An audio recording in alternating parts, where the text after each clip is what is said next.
كمثله شيء في الأرض ولا في السماء وهو السميع العليم.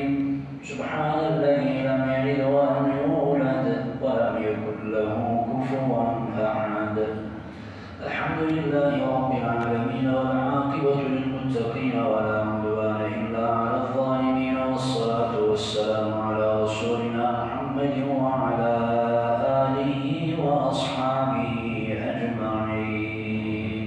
سلم وزد وبارك على رسولنا محمد وعلى نور جميع الأنبياء والمرسلين وعلى آل كل وأصحاب كل أجمعين، واحشرنا معهم بلطفك وكرمك يا أكرم الأكرمين ويا أرحم الراحمين كثيرا. اللهم صل على سيدنا محمد وعلى آل سيدنا محمد. اللهم صل على سيدنا محمد النبي الأمي وعلى آله وصحبه وسلم.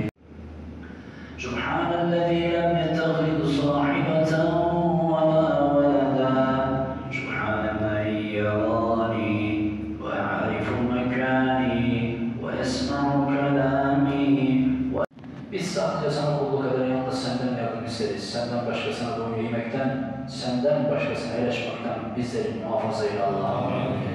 Bizleri senden başkasına muhtaç eyleme ya Rabbi. Ya İlahi Alemin, Hz. Adem'den Hz. İbrahim'e, Hz. Musa'dan Hz. İsa'ya kadar yeryüzünü şereflendirmiş olan bütün kutlu peygamberlerine, nebilerine, Kudüs'te ayak izleri olan bütün peygamberlere ve bilhassa sırrı ve asfiya Hatem-ül Enbiya Hz. Muhammed Mustafa sallallahu aleyhi ve selleme sonsuz salat ve selam gönderiyoruz. Haberdar eyle ya Rabbi. Onların ruhlarını şad eyle. Efendimiz Aleyhisselatü Vesselam'a Bedir ve Uhud şehitleriyle beraber kendilerini haşreyle.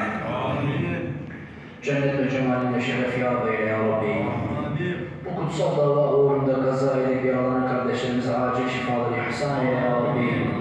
Bugün Filistin ve Gazze refah başta olmak üzere yeryüzünün birçok yerinde zulme maruz kalan, katliama maruz kalan, vatanları işgal edilen, camileri harap edilen, hakları, hukukları ihlal edilen bütün kardeşlerimize yardım eyle ya Rabbi. Bizi de onlara yardımcı eyle, kardeşlerimize nusretinle zaferler nasip eyle Allah'ım.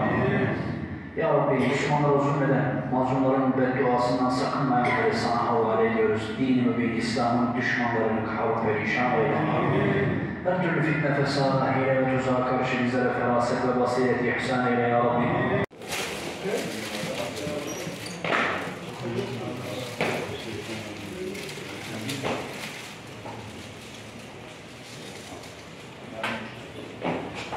Abi burada doldurulmuş çorbalar